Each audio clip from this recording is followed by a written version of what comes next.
And now, weighing in out of the blue corner, Josh the Punk Thompson. 100% agree. And on the other mic, he weighs in from the red corner, Big John McCarthy.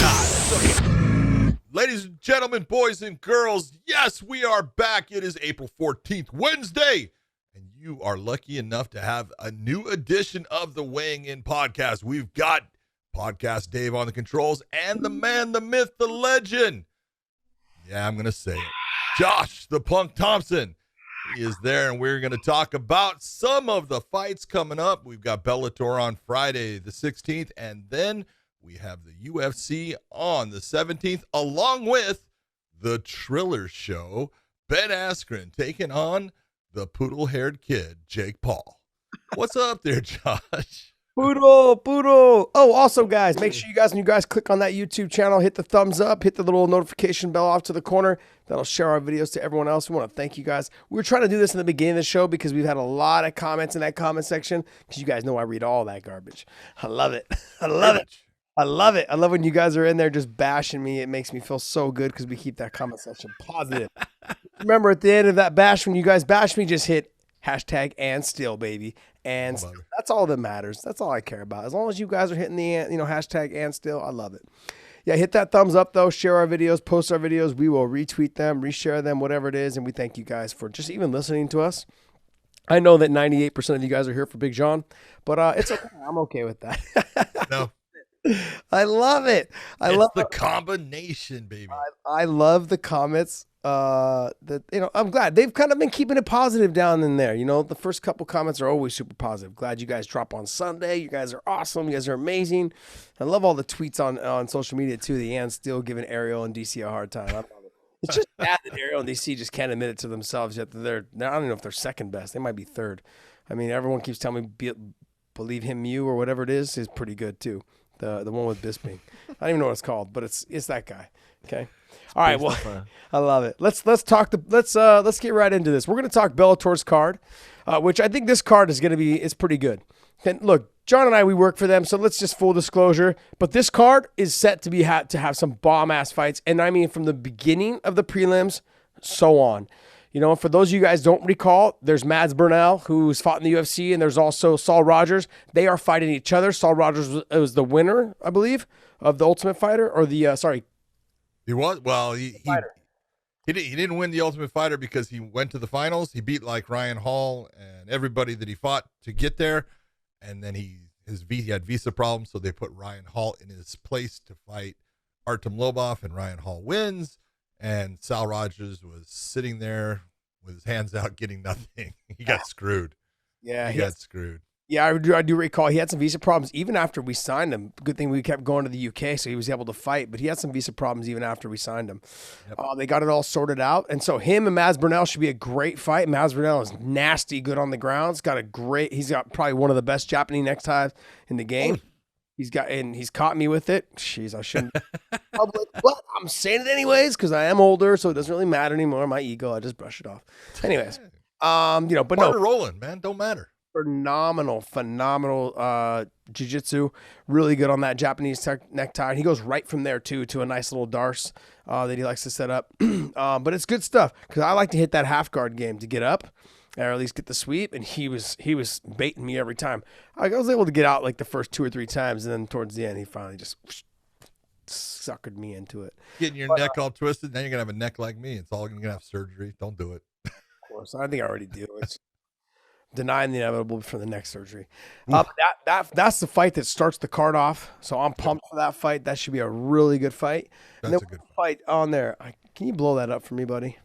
Because I got really bad eyes. The next fight on there is Marcus the Blueprint Surin out of Henzo Gracie's against Lance Fearless Gibson Jr., Lance Gibson's son, Julia Budd's stepson. And he's good. He's grown up around fighting. Marcus Surin's good, though.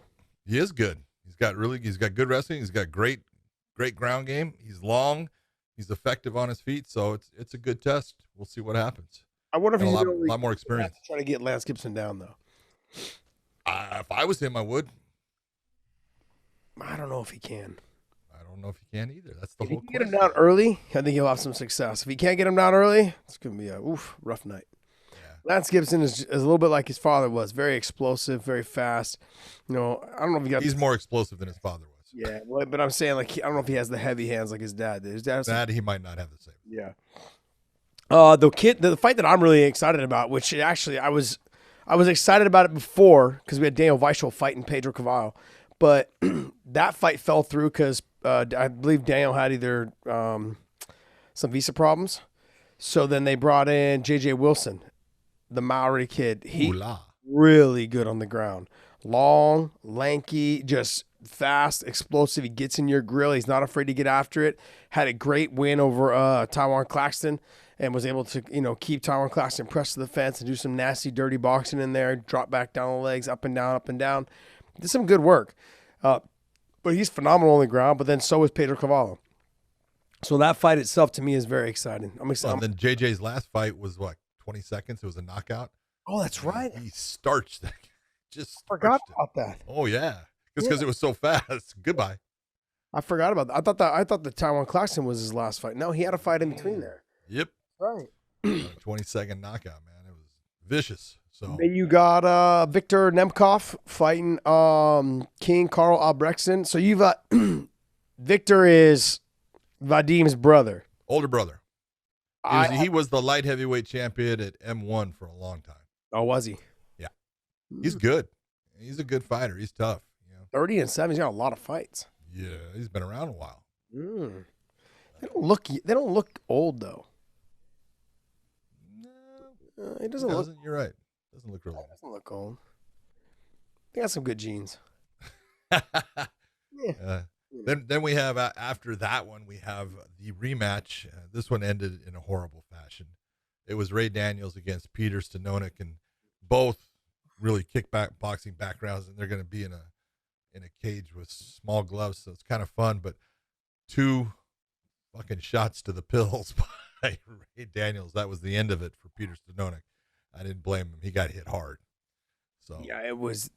Well, it's bad when the guy is spitting. Crying. Almost, yeah, he's crying, like legit crying in the cage, in the fetal position, but on his hands and knees in the fetal position, and like spit is coming out of his mouth because he can't manage to like slurp it back up to get it from coming out of his mouth, just dripping there. He's in so much pain. I mean, and within seconds. 5 seconds after it started again. Boom. I was like, oh. Brutal, man. And a spinning back kick from Ray Daniels is not something you want to get hit in the nuts with. Yeah, no thanks. No. A hard pass. Hard pass. What else? Yeah. Oh, what happened to you have Sean Asher versus Steve Mowry? I thought it was supposed to be Talk to me, Goose. Rory, not Rory. It's supposed to. Yeah, Ronnie Marks. Ronnie Marks, not Rory Marks. Ronnie Marks was supposed to be on there. That didn't happen. So Steve, that's all right. He's good. He's pretty big, man. 6'8". Steve Mowry 6'8". Yep. Hey, but lean, he has zero body fat. He's a big good. boy. He's good on the ground. His stand up is really the whole thing. He's working on his stand up all the time. Wants to be kind of a stand up guy, but his ground game is good. He gets most of his wins KO or submission. So you're like one of your all time guys is the guy people just don't know of is Julius Anglickas. Yeah, you like him a lot. I do, because you talk about him a lot. You talk about a guy that's got zero body fat at 205 pounds. He's huge. Yeah, he looks like Mr. Clean on the damn bottle, and he's just put together. But he's actually got very good boxing, decent kicks, but he's kind of stiff looking, but he's effective. He throws a jab. He's got heavy hands, and man, he's hard to take down. I've watched numerous guys try to take him down, unbeaten fighters, and he has stuffed all of their attacks, and he just makes them fight his fight, and he beats them to the point they can't continue on in the fight. So he's tough. This picture that Dave just pulled up, Dave's just admiring his body, wishing he Dave's like, Yeah. gosh, I wish I had one ab that looked like that. Dave can't even find abs on his Find an ab, the entire thing. The whole entire thing, yeah. He's like, look, there's one big ab. It's born that way. You're never seen your dicky do, huh? Because your belly stick out farther than your dicky do. Oh, man. I love it. He has no. This is the strangest thing. He has no comeback. It must be true. I mean, you're old with CTE, so I don't know what else I can really say. Oh, I love it. Making 5-year-old jokes. Oh man, I love the 5-year-old jokes. I'm trying to relate with our audience. Trying to relate with our audience. Oh man. Main card, let's go. Desiree. Mhm. Dirty Desian is against Vida Ortega. That's a good fight, actually. I mean, they match up well. And it's always when you have those fighters that kind of have the same style and they both come forward and they both just swing and sometimes just make mistakes when they do it, but they're tough. It actually could be a really good fight, fun fight to watch. I think it'll be fun. I just think that it shouldn't be on the main card. And nothing personal against the females. I just think that if you scroll, like the Mads Burnell and Saul Rogers, bigger names, a little bit bigger names, and just the quality, I think, of what's at stake for both of those guys. I also think the J.J. Wilson and Pedro Cavallo fight should be on there as well. You could even put Millard versus Angelikas on there. I mean, those are 3 top level fights that should be probably ahead of ahead of that fight. But just whatever, we're splitting hairs. I think realistically, but I think they're going to be. It's going to be like you agree. I agree with you. It's going to be a fun fight. Should be. But we're talking when I start talking about the quality of a fight. I don't think it should be on the main card. Just my own personal opinion. Right. Like you've got. If you scroll back down to the beginning of the card, here? yeah, on the card, yeah. Let's see who else is on it. You mean like I wouldn't even mind watching the Stinona fight and Raymond Daniels. You know it's going to be exciting. Hopefully it doesn't end. I don't know for sure. I thought the first one was going to be exciting. It was shaping up to be exciting because Stinona, even though he got kicked in the nuts, was coming back on. Yeah, he was. He started like touching Raymond. Raymond was He having was walking him down. Yeah, and you know when Raymond's missing the target a little bit, it means Yep. he's a little bit tired.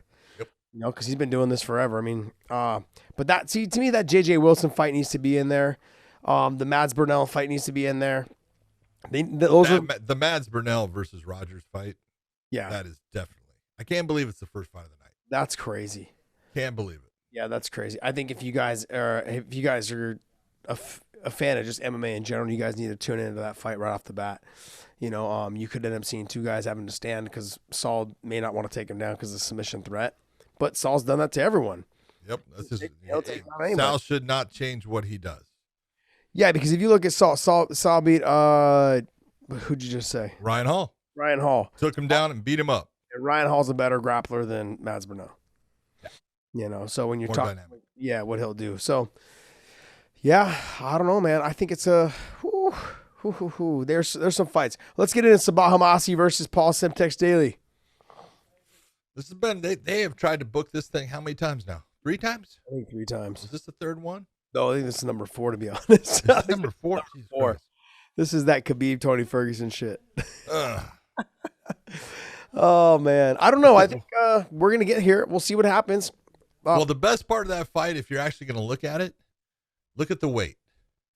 So that kind of tells you there may be a chance Yes, because Paul Daly is having a hard time making 170 anymore. I didn't So even look at that. 175, baby. Yeah, I just assumed 170 and 5 pounds makes a huge difference. It's only Huge the last difference. 3 pounds. You're just killing yourself going, fuck, why am I here? What am I doing this for? Nope. I got done cutting weight in college. I was like, never again. And my dumb ass gets into this Your entire life. every time. In my whole life, 20 years straight. I'm like, gosh, man, it was brutal. But look, if that fight does come to fruition finally, I mean, it's going to be fireworks. Yeah. You know, it's going to be Should fireworks. be. But I think you're going to see Sabah Hamasi wrestling a little bit. He's not going to want to stand a whole. He will stand. He could stand. I just don't think that for the duration of the whole round, he should do that because he's going to have to mix it up. But he's also going to have to make sure that he doesn't shoot raw dog, you know, because we saw what happened to, what's his name? They tried to shoot raw dog on him. Brandon Ward. Yeah, Brendan Ward. He got fucking, his head got knocked off into the 4th row. I felt like it was the, what's his name of Overeem. Ngannou and Overeem. Yeah, they got him Overeem. It was horrible. I was like, oh, it was horrible. It's so funny because on my Twitter they've been putting out that whole thing about Diaz versus Daly was over 10 years ago. Oh yeah, that's right. And what a great fight. And then it's like, John, would looking back on it, do you think maybe you shouldn't have stopped it? It's like, no. You guys don't, you don't get to see what I see. Yeah. So when a guy's looking straight up with one eye and the other one's doing this way, it kind of tells you his brain's not doing very well right now. I still will say that's the best 1-round fight I've ever seen in my life. It's unbelievable. And that's the whole thing. It's like, people are saying, of course I would have loved to have seen a second round. I don't want to stop the fight. It's fucking awesome. Yeah. Of course you want to see the next one, but I couldn't believe all that action took place in just 1 round. Oh my God, man. So many things. So many things. Fucking crazy. I was like, watching, I'm going, God, this is insane. Paul Daly freaking blasted Diaz a couple of times, knocking him down in that fight. Yep. You don't see a lot of people knocking Diaz down. Well, not only that, but then he was holding his head and trying to hit him on the side of the head, and he was landing a couple of them. Dude, he kicked him to the body, and everyone was like, "Who kicked him to the head?" No, it hit the body. He can kick him to the body, But it was like he was going after, but it was so fast paced. Yeah. There was just no stop, no. That moment you get that little break, and you can take that breath. None. Nuh-uh. And then there was that last near the end when Diaz goes to the body and he hits Daly with a body shot that Daly was not ready for, and all the air goes. Whoosh, yeah. and he's, oh, that hurt. That's good shit, man. Yep. One of the great fight. It was like the best 1-round fight I've ever seen. I'll continue to say that was the fight. Yep. Yes, I was sitting front row and I couldn't sit down. The whole fight from beginning to end, I couldn't sit down. I was like, this is crazy. I can't believe this is happening. But those are the fights that I think that are like the throwback fights, and you think about the sport. And if I wanted to remind people, like people have asked us, like if there was one fight you could watch a fight. I would say like obviously like there's other fights that are great for the full duration, like in terms of like longer, but sure. That fight for sure is right up there, even though it was only a 1-round fight. Yep. Tons of great fights though. Bless me. All right. So then we've got the 2 fights for the light heavyweight world Grand Prix, and these are both going to be good. Both of these fights, Josh. Yagshimuradov is good. I'm telling you, I've been with him in Russia. He's not what people think. He's not just a wrestler. He moves all around the damn cage. He's got a lot of head movement, a lot of footwork. He hits hard. He's got good wrestling. I don't think he's as fast as Corey Anderson. I think that's the one advantage. You're telling me no, you think he is as fast? No, he's not as fast. Oh, okay. All right. No, I don't think he's as fast as Corey Anderson, but if he touches Corey's chin, say goodnight. I don't know if he's got power. Corey's chin. I don't know. Yeah. He's defending a lot of takedowns. He's been defending a lot of takedowns. If Corey's smart, he'll be punching his way into the clinch right away and just trying to hang on him, trying to get on his head because Corey's a little bit taller. I want to say Corey's what, 2 inches 6'3"? tall? Yeah, 6'4", something like that. Corey's got to hang on that head, try and make him carry his weight. He's going to have to do that. So, he's only 5'11", Yagshimuradov. I thought he was 6 foot. Yeah, so he's 4 inches taller. So you just got to get up on top of him, hang on him a little bit, and then when he can't hang on him, drop down on the legs and try and make him defend the takedowns. Make him a little tired, slow him down a little bit more. Corey's fast and explosive. He just, like you said, he's got to protect that chin. Yep. I think that's the question mark with Corey since for the last couple, 8 fights, there's been a question mark about the chin. He's got to make sure he keeps his chin tucked and he's staying defense as well, not just always offensive. And people get on he's got no chin. Dude, he got knocked out by Blachowicz. Okay, Blachowicz can hit. Big guy, strong guy. He's got power. It's like anybody. You get hit by him, guess what's going to happen? Yeah. Good night. It just happens. But I practice my head movement. Ooh, yeah. Like I seen those videos of those guys slipping the gun barrel. That's me. I saw these fucking stupid videos. Guy with an AR-15 pointed at the guy's head. And the guy's like, let me show you what to do. Just move your head. And then face palm the guy, and the guy falls to the ground after he face palms him. Like, of course. Doesn't even hit him face palm. He just grabs him by the face and throws him on the ground. I'm like, yeah. Pushes him down because that's the way it happens. Dude, his chi was incredible. So fucking insane. I'm thinking to myself, who eats this shit up? Are you guys kidding me? They're everywhere. They're everywhere. And then I click on the video to see like how stupid it is. And there's like 4,000 or 5,000 likes. You morons. Anyway. Like, you guys not even read the comment section where it says this guy's an idiot. This guy doesn't know what he's talking about. Like, the comments are just blowing him up. But then there's like 4,000 or 5,000 likes. I'm like, oh my gosh. Anyways, okay, we got off track there. Let's talk about the fights. But that should be a good fight. That should really be a good fight. But if you get into the Vadim Nemkov and the Phil Davis fight, it's a rematch. And it was a split decision before. Vadim won, obviously, because now he got to fight for the title after that. But Phil Davis was coming on. And, I mean, I had it 2-1. I think you had it 2-1 also when you scored it, right? I had him winning 2 rounds for sure. I didn't think it was a split decision. But Phil was starting to come on in that third round. He was. Why? I think just the pressure and just because he started wrestling. Yeah. He got him down. He was able to hold him down. He was able to do some damage. And that's the real question with Phil Davis. Yeah. Phil, are you going to wrestle? And you just know that he's going to come out there standing, and Phil's smart. He's a smart guy, smart fighter, and he doesn't want to force anything. But you've already figured out how you had an advantage in that fight. It would be good to go back to that advantage somewhere as soon as you can. You know, same as, with Bader against, Machida. We were looking to go, hey, where's the place that Bader's going to win this fight? It's not on his feet. It's going to be on the ground. Look at what happened when he goes to the ground. Yeah. Go with your advantage. But here's the thing. With Vadim Nemkov, what he needs to do is he needs to get back to his feet against Phil Davis.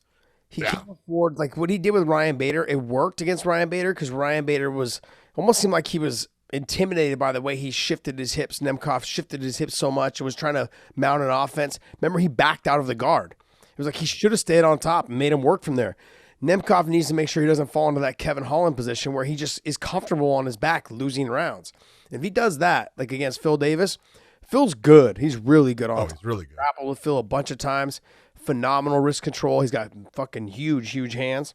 Just grabs wrists and grabs the hand, grabs the side of the wrist. He has a dominant top position. So if Nemkov if he settles in on the bottom, he's going to have a tough go. He's going to get tired a lot faster, trying to carry somebody else's weight, plus trying to hit submission. He needs to focus on getting his ass back up to his feet. If he doesn't do that, it could be a short night, short rain. Short rain. Title, be a long night for him, though. It'd be a long night and a short rain if that being the champion. So, I mean, everything says that Nemkov's going to win. I don't know. I'm not ready to say that yet. No. I'm not ready to, and that's why we fight the fight, especially in a 5-round fight. Let's all remind people that both these light heavyweight fights are 5 rounds. The champion has to fight 5 rounds, so everybody else in the tournament has to fight 5 rounds to make sure that they're all equally being beat up the same amount.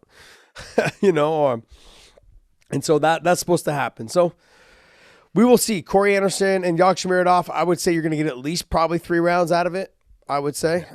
Depends on how in shape Yagshimuradov comes in and how much. He's been 5 rounds before, so. Yeah, let's see if Corey can get him down and push the pace on him and grind him out on top. Corey's got to be on top to slow Yagshimuradov down, I think. And then you got Nemkov. He's got to make sure if he is wrestling that he's on top, which that's going to be a tough task for him, or he's keeping that distance and sticking and moving and doing what he did to Ryan Bader once they got on the feet. Combinations and stay out of the line of sight in terms of the takedown. So if he can do that, I think he's got a chance. Yep. Should be a fun night, though. This fight card is going to be a good fight card. Yeah. We talked you guys into watching, these first 4 fights that Bellator's putting on. You guys, this is a card that should not disappoint. Should be good from beginning to end. And the May 7th card is the one that you cannot miss. As long as everything stays good with COVID, that fight card is so damn stacked. Plus, not to mention, the other light heavyweight fight got bumped to that one because of some illnesses and a couple little injuries and stuff. So, Yoel Romero and Anthony Johnson will be on that card as well. So you guys would be foolish not to watch that fight card from beginning to end also. So if you guys haven't got your Showtime subscription, make sure you guys hit the Showtime subscription and check them out, man. And if you can't watch it there, I think you can watch the prelims on Showtime YouTube as well. Or maybe Bellator YouTube. It's one of those. It's Showtime YouTube or Bellator YouTube. Bellator YouTube, I think. Bellator YouTube channel for the prelims. You got to watch the prelims because it's be there for the first fight. Burnell and Rogers should be really good. Oh yeah, that's for this weekend. But the May 7th one is really good as well. Yep. So those for both these cards, and they're stacking up the end of May card also. That's May 21st. Yeah, May 21st. That one's coming around as well. It's starting to shape up a little bit. So, all right, wanted to keep you guys going on this. I mean, but you guys don't miss out on this card. It should be a fantastic card, and you guys should enjoy. Let's jump right into the UFC. Let's do it. Let's go. Let's see here. Jessica Penne is making her return. She got bumped because I think her opponent got COVID. So now they're back to fighting. And so they got bumped, and that should be a good fight. I want to see her get a win. It's been a couple years since she's fought. What, 2 years since she fought? Almost 3, right? More than that, yeah. Yeah, it's been like around 3 years. Long time. So it'd be nice to see her get back in. We gave her a little bit of props last time when she was supposed to fight. Yeah, her last fight was in 2015. Good God. 2017. I was like, good God. 4 years to the day almost. 4 years, man. Damn. That's brutal. Long time. We'll see what effect that has. But like I said, I've seen her in training. Like I've seen her training, like all of her videos and everyone that she's training with. She seems to be putting in all the work. She's never really stopped training. And so we're going to see. We're going to see how it all comes about. Hopefully good stuff from her.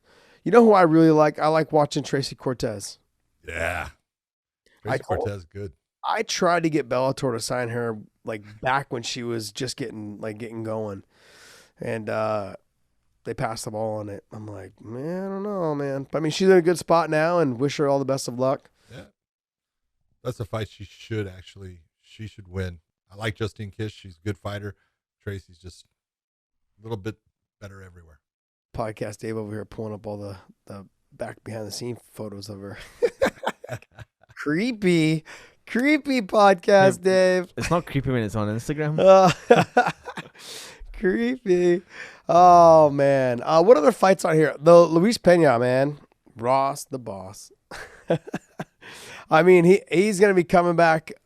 It's been a while since he fought. He's training AK. He actually used to teach for me here at my gym. You know, he used to help with the kids wrestling. About 6'3". He's a good guy. He's tall.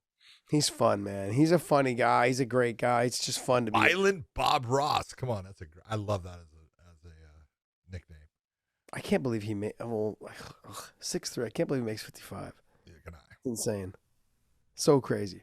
He's got good stuff though. He's a good. It's funny because, I saw I trained with him a little bit. I was like, oh, you know, he's pretty good. You know, he's like this and that. We were just grappling, not sparring or anything. You know, we sparred a couple times in here and there, but nothing hard. But grappling wise, we grappled pretty hard with each other. And I was like, oh, you know, he's not bad. But then I saw him go with Khabib, like hard sparring. And I was like, where was that when we were training? Like, he was taking it easy on you. You're an old man. I think that's exactly what it was. I was like, bro, thanks for making me feel good about myself. There you go. I really felt that. I was watching him spar Khabib, and I'm like, Khabib would take him down. He kind of like started to get back up. I'm like, there's no way. There's no. Yeah. Anyways, but he's good. He moved from AKA. It's so expensive to live here. People just can't afford to. Not just in California, but in the Bay Area for sure. So all the fighters that are talking about being here, it's like. He moved out to ATT and he's like, God, it's so much nicer. He's like, I got my own place. He's like, you know, I mean, like the people here are amazing. The weather's always nice. I'm like, I could see you being in Florida, son. Yep. Being out there. Yep. So don't blame him at all. Good stuff for him, man. Good stuff. Are we getting to the point where Andrei Arlovski should be calling it quits? Yes. Is it close? And I love Andre. It's just, you know, he's had 50 fights. Yeah. 20 of them losses now. And the real question is how many of them have been knockouts? Yeah. That's what you got to look at. And it's been a lot more than it should be. Now, his last couple of fights, you know, he lost by decision. I know he had a win also. So, you know, he's been fighting well. Yeah. But I just don't want to see him. I just don't want to see him get hurt. That's all. Yeah. You know, I know he got knocked out by Jairzinho Rosenstruck. That was a knockout, but yeah, well, Tom John, Aspinall out of his hurt him and then took him, you know, got behind him and choked him. Out of his 20 losses, 11 of them have been a knockout. Yeah. He's been knocked out 11 times by. That's where you got to start to go. You're pushing the limits, man. Yeah, he's been around for so long. He was champion before I got into the UFC. Here, if you want to go back, I did his first fight in the UFC, and it was Aaron Brink, and it was UFC 28. There he is right there. So it was a long time ago. John with that photographic memory. Damn, son. Yeah, well, he won that by armbar too. It wasn't like he knocked someone out. He won by an armbar. Then he lost to Rico Rodriguez, lost to Pedro Hizzo. Yep. And he won a little run there. Yep. He went on a good run for a while. Yeah, he beat Tim Sylvia. That's how he won the title. Yeah, Justin Ehlers. Then he fought Justin Eilers, beats Justin. Paul Buentello, he knocked out in like 15 seconds. That was at the Mohegan Sun, and everyone thought I was an idiot for stopping the fight because they didn't see Paul get hit. Oh, jeez. I mean, I didn't know. When I was watching it, we were all watching. I think we were watching it all at AKA, and we were like, "What the fuck happened?" And then when you see it from the other angle, you can see he was out. Clean Right shot. on the button, just stiff. And that was his game plan. His game plan was to go out there and try and make Arlovsky see if he could handle the pressure. Yeah. Backfired. Because Paul landed some clean shots in that fight. All 15 seconds of it, he landed like one or two good shots. Yeah. But, and then he had 2 losses back-to-back against Tim Sylvia. Yeah. Crazy.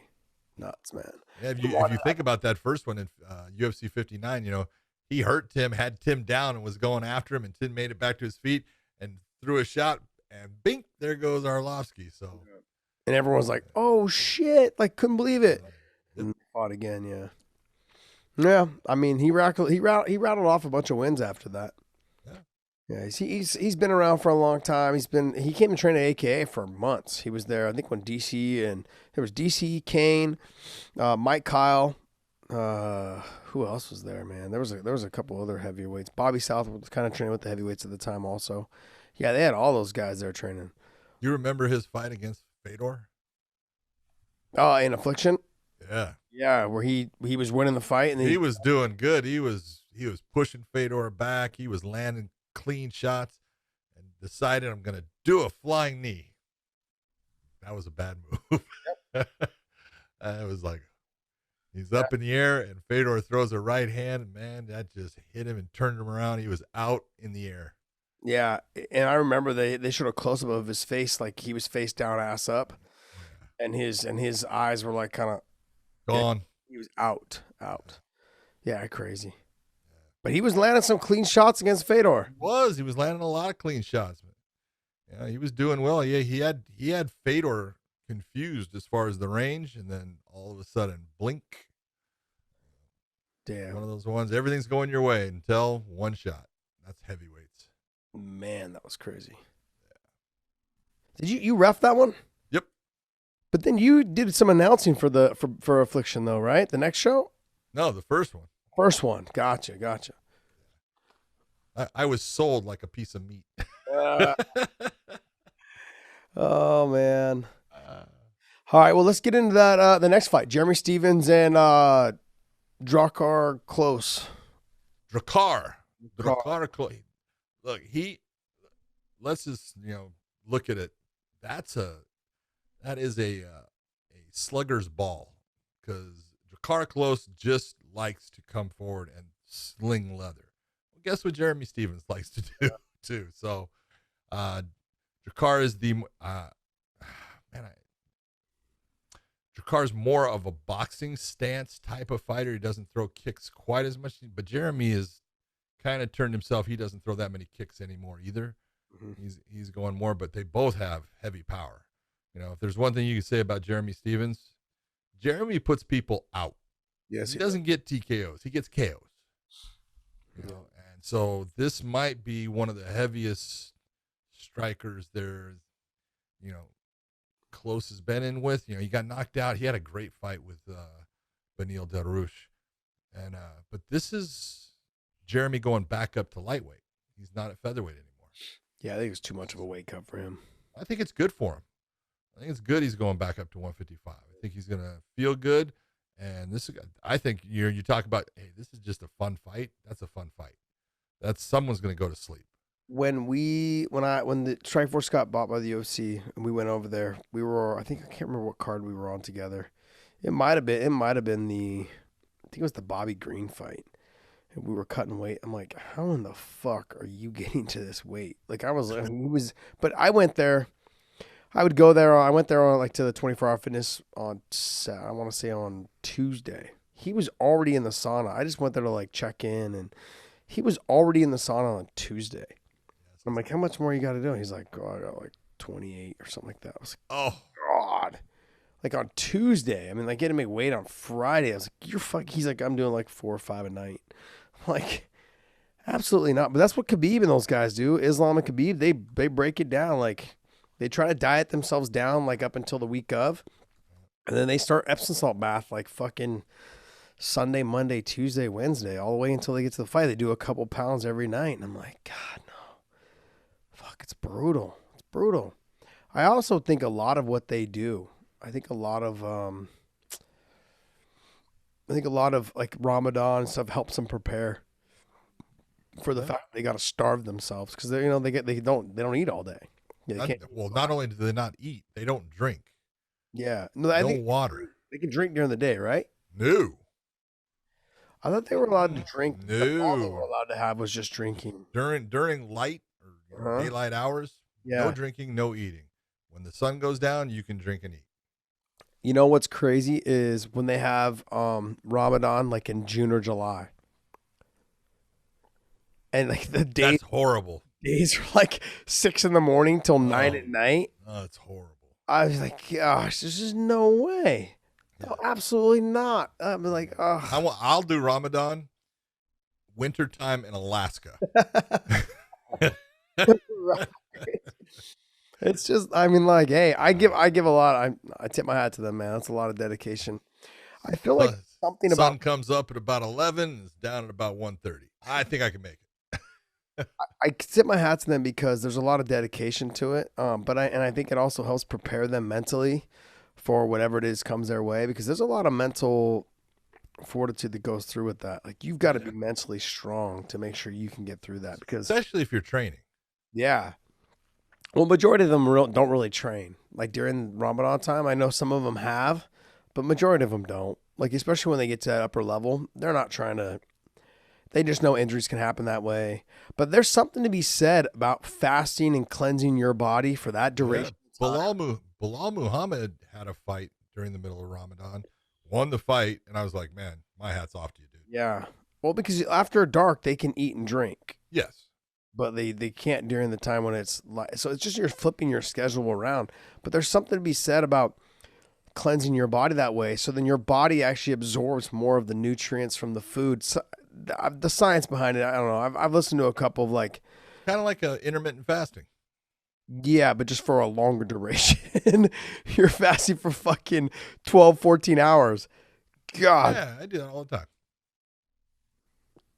I know it doesn't look like it, but I do. Oh shit! Look at Dave. Podcast Dave's thinking like fasting. What's that? Like my food as fast as I can. Is that what it is?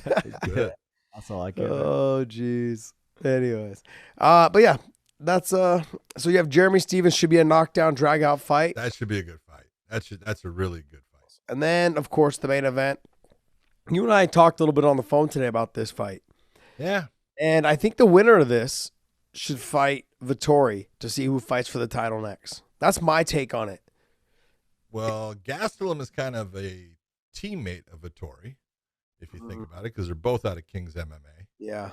So that I don't think is going to be happening. But I mean, for the number one, I mean, to see who's going to fight for the title, you might want to do it. You might. Whitaker, you look at, he's gone through everybody they put in front of him. Yeah, he got beat, and he got beat pretty handily by Izzy in that championship fight that he lost his title in. But other than that, man, he's had some nice fights. He beat Darren Till, he beat Cannonier. He's been looking good where you can look and say he should be the number one. And if he wins this fight, how can you not give him the title shot against Izzy? Okay.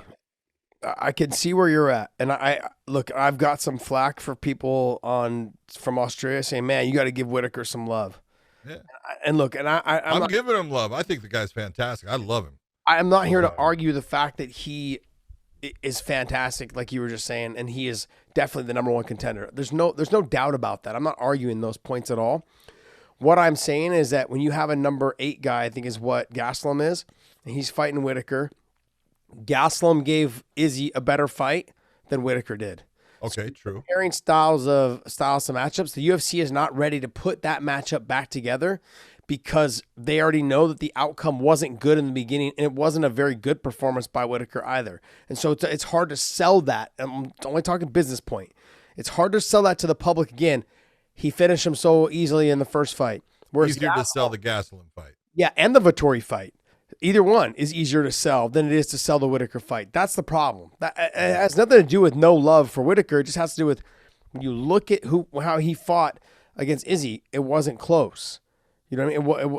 I mean, so when you're talking about how it was with Gastelum, who was the number 8 guy, and how it was with Vettori, who was a split decision, I believe, also in that fight. Yeah, it was.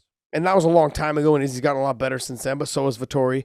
So that fight, though, as well. That's why I was suggesting that the winner of that fights, I think if Whitaker wins, he should have to fight Vettori. And then to see who fights for the title. Because then you have a storyline. Whitaker just smashed a guy who Izzy went the split decision with. And he's worked his way up to get to the top rankings. Gastelum, though, that wasn't a split decision. He beat him in a unanimous decision, as I recall. Yeah, but it was the 5th round was the round. That round is where Izzy took over and almost stopped Gastelum. Yeah. He put a whooping on him in that 5th round. But other than that, if you look at any of the fighters that, as far as, even Blachowicz in his win against Izzy, he didn't really damage him. No. Kelvin damaged Izzy. Izzy was beat up. So my take would be on it is that if Kelvin Gastelum beats Whitaker, then I think you could potentially give him an automatic title shot. I know he's not ranked in the top 5. I think he's number 8, 7, or 8. But it's like there's a storyline there, a really good storyline. The storyline with Whitaker is not there because he lost pretty easily to Izzy. So if I'm thinking pay-per-view dollars, if I'm thinking money, the way I'm thinking, and I'm thinking in terms of like the UFC and the promotion, that's a hard sell. You need to have him beat Gastelum, and you need to have him beat Vettori, who both had really close fights with Izzy, and say, look, he just smashed the 2 guys that we thought were going to give Izzy a hard time. There's no doubt to give him that title shot now. And this has nothing to, I like Whitaker a lot. I've liked him since he fought at 170, I believe, right? He fought a couple fights at 170. Yeah, he did. Yeah, he fought in the beginning of his career. Because he was doing the Ultimate Fighter show, I think, at 170 also. I believe so, yeah. And then the weight cut, I think, finally just started getting him. He was having a hard time making the weight. Came up to 85. But I thought he's looked phenomenal. I love his personality. I love everything about him. But when it comes down to it, I'm just letting you guys know that it comes down to dollars and cents as a promotion, and that's really what they're looking at right now. What can we do to make that fight worth putting back on? That's the hard part. Yeah. So it's not always about like, oh, I like that guy. No shit. We all like that guy. But guess what? When it comes time to make money, that's the part that you guys are missing. You guys are letting your emotions get in the way of how this business runs. The business. That's the hardest part. So, but I wish him the best. Either way, I like both of them. Kelvin was one of those guys. I think up until the Izzy fight, I kind of was like, he's okay. I enjoy watching him fight, but fuck, when once we saw him fight Izzy, I was like, okay, I'm a diehard fan now. Kelvin Gastelum is my version of the MMA Roberto Duran. Roberto Duran fought above his weight classes because he would blow up. Because he was a lightweight when he started, and then he was fighting, welterweight, and then he was fighting junior, super welterweight, then junior middleweight, then middleweight. He went all the way up, man. And so I always look at the way that Kelvin throws, the way he comes in and he fights, even though he's a southpaw a lot of the time. He's my version of Roberto Duran in MMA, and I love watching him. Yeah, he won me over. He just won me over in the Izzy fight, and I was just thinking to myself, I can't miss this guy fighting anymore. So I just started becoming more of a fan after that. I mean, super nice guy. I think what happened was in the beginning is I was kind of turned off, like, because I don't want to make it personal, but I was kind of turned off by the fact that when fighters don't make weight. And I think to myself, because he had a hard time making 170, and the fact is he's that tweener. That 15 pounds, he's the tweener. He's the tweener that we talk about. There's a lot of guys that are in that area. But those other guys, a lot of them were able to make weight. They just didn't perform well when they did make weight. With him, he never really got there. And so that kind of turned me off a little bit with him. But then when I started watching him fight at 85, I'm like, man, you're a junkyard dog. You're someone's going to go out there, let it all hang out. And he's a grinder. He's got great cardio, got that barrel chest, like just exudes cardio like Kane. Same shit. You're like, fuck, Got cardio, man. get tired. Yeah. Oh, good stuff. I mean, I like both of them, so I'm not going to pick a side. But ideally, I think if Whitaker wins, he's going to have to fight someone like Vettori to get a title shot. If Gastelum wins, I could see them being like, all right. I don't see them putting Gastelum in the title. I don't see it either, but I could see if they did.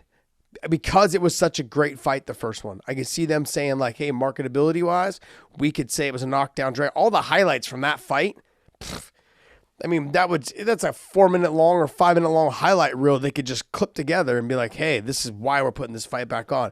And everyone at home should be like, oh, shit, okay. Like, I mean, all the hardcore fans and even all the casuals would just be like drooling at them out to watch that fight again. Just my opinion. It would be good. I could actually see him taking a guy that fell out of the fight that was just last week here, Darren Till. I could see them just taking him and going, if Kelvin Gastelum beats Whitaker, yeah, there goes Darren Till. But he's out for a while, though. He's got a broken collarbone. Ah, it's nothing. Oh, John, he's got to train. He'll be out for at least 6 weeks. You put the brace on, you can still train a little bit. You just, take it easy. Oh, Done it. All right. Well, hey, that's our breakdown of those two cards for the Bellator card as well as the UFC card. Bellator is on Friday on Showtime, and UFC is on Saturday, the 17th. But it's on ESPN. Is it on ESPN and ESPN Plus? Let's check it out. I want to make sure we're giving you guys the right. ESPN. I think it's on ESPN. Just regular ESPN. But the whole card, where are the prelims on? Yeah.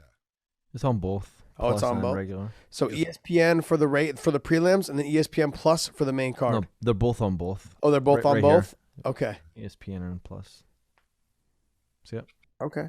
All right. Well, there you guys have it. So you guys don't search for it. If you guys listen to our show, we're giving you guys all the knowledge. And time knowledge. Are we let's jump right into this MyBookie conversation, my man. Let's do it. Oh man, MyBookie.ag. So the boxing match between MMA veteran Ben Askren and the YouTube Mr. Poodle himself. There you go. Call him the Poodle. Poodle hair, I love it. You guys. Did you see his tweet or his little? I'm sorry, his Instagram to Ben No. with his "Don't let your family watch." Everyone keeps telling me he's good. I don't buy it yet. We'll see. I saw him hit the bag and I was not impressed by his performance. Place a single wager on mybookie.ag of $20 on the fight, and you'll get a free $20 bet from the UFC 261. So if not bad, and if that's not enticing enough for you, back the former Olympian and MMA champion in Ben Askren, and you can get a 2-to-1 payout with MyBookie. Odds boost on Ben Askren to win the fight outright, which, Josh Thompson, I believe both you and I kind of think it's going to end up being Ben Askren winning that fight because he's just a guy that he's been there, done that as far as competition. He doesn't get nervous. He is not intimidated at all. And I think he's just going to try to bully Mr. Paul around for a while and tire him out with all that energy. Let him pound on him a little bit and then just start hitting him with shots. So if you guys use the promo code weighing in when you guys sign up to take advantage of a up to $1,000 bonus on your first deposit, up to $1,000 bonus. Let me say that again. Free Up money. $1,000 bonus. Okay. With your first initial deposit. So make sure you guys use that promo code weighing in. You get all of what we just mentioned. So what's that promo code again? Weighing in. Oh, thank you. Should I spell it for you? So I don't want to mess it up just in case. You guys have an idea of how to spell it. So the promo code weighing in at mybookie.ag or mybookie.com. Okay, you guys can use that. All right, let's get into this poodle talk. Oh. Let's talk some Jake Poodle Hair Paul and Ben Askren. Well, the odds have really they've changed. They have I think at the beginning when this thing was first put out, they had Jake Paul up at about a plus 245. Yeah. I'm sorry, minus 245. And they had Askren somewhere around a minus 195, 185. I saw a couple different things, but it's going to be interesting. I just look at it and I think in the end, as you know, and I do think that Jake Paul as a boxer is a better boxer than Ben Askren. I just don't think he's a better competitor. And that's the real difference. Yeah. Because boxing is fairly simple as far as, you know, the angles and what you're going to do. It's the ability to put yourself in the right spot, but it is cardio intensive when someone is putting pressure on you. When you don't get to dictate where that fight's taking place, where the engagements are taking place, you don't get that rest, it becomes exhausting pretty damn quick.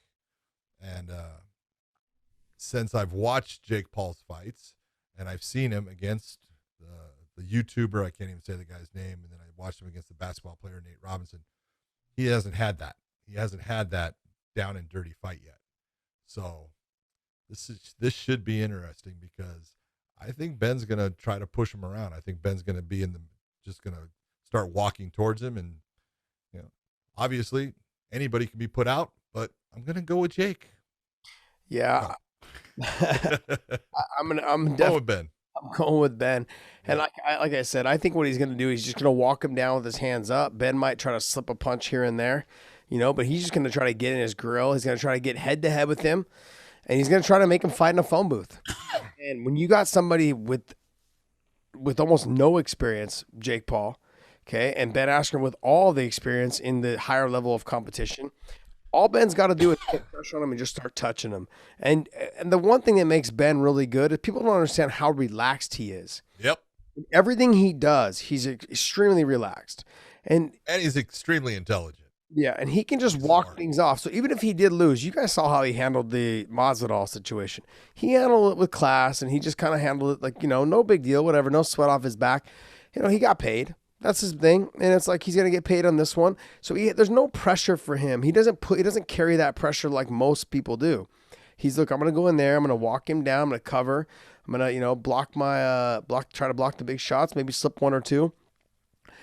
And he's gonna just grind on him. I could even see him trying to kind of like hang on Jake Paul a little bit. Oh, he is gonna try. Grab his head, pull it down. He's gonna try to just hang on him.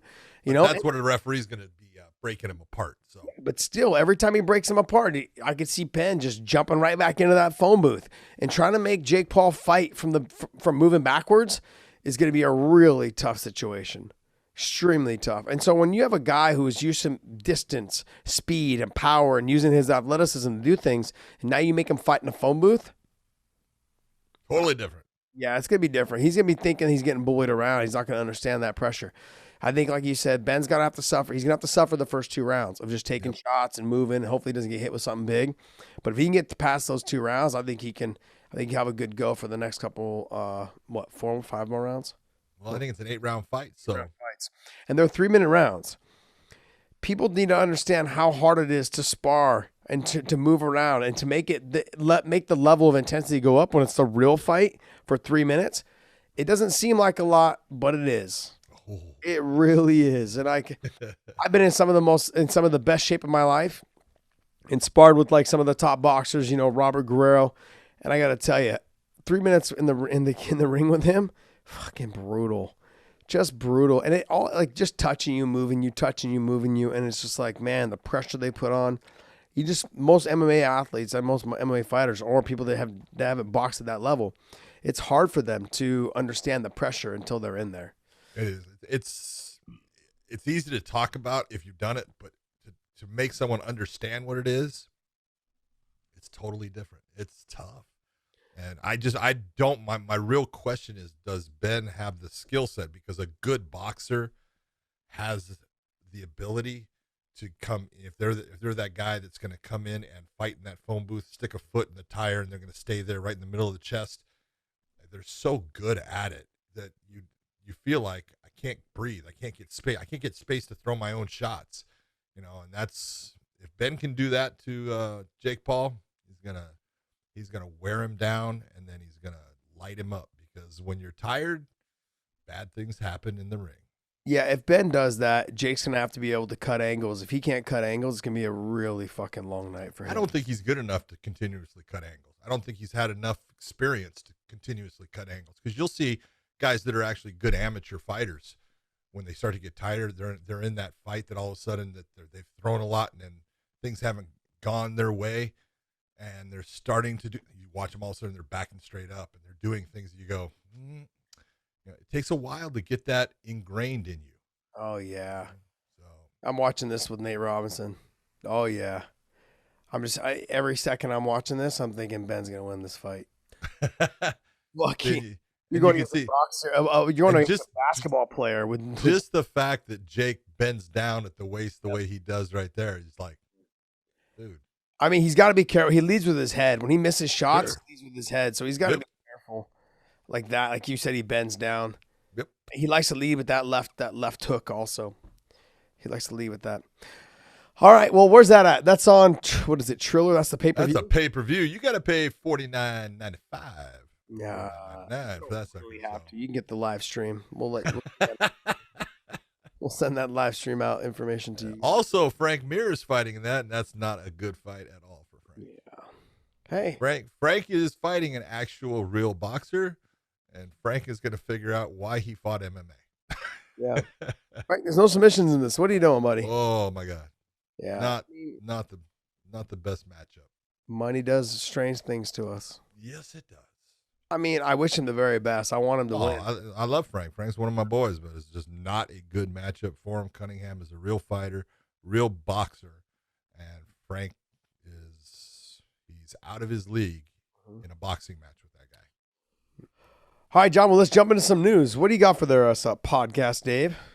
So first piece is just Tony coming out, kind of commenting on his losses from last year. He's talked about how, he kind of fell out of love with the game after losing the Khabib fight, interim belts dangled in front of him. He said it is what it is, but he's changed his approach and he's ready for the Beneil fight.